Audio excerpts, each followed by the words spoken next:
Hello guys, तर हा भाऊबीजेचा vlog आहे. खूप छोटूसा आहे, पण मी तुम्हाला दाखवते त्या दिवशी मला काय काय कामं होती. तर सगळ्यात पहिले मला मटण, चिकन, कोलबी हे सगळं बनवायचं होतं. तर मी असे 12-13 कांदे कापून घेतलेले.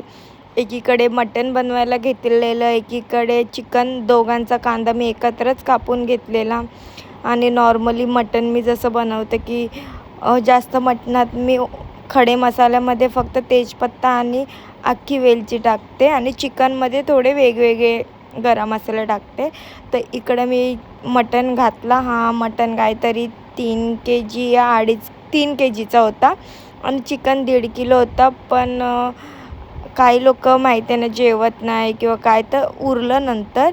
पण कमी नको पडायला नेहमीप्रमाणे, म्हणून थोडं जास्तच क्वांटिटीमध्ये आणलेलं, कारण आईंचे पण पाहुणे आणि माझे पण भाऊ येणार असतात म्हणून. तर बघू शकता तुम्ही तिन्ही गॅस भरलेले आहेत. तर एकीकडे माझं मटण शिजलेलं आणि म्हणजे सगळं शिजत ठेवलेलं आणि असा मस्त गेला माझा दिवस. बाय.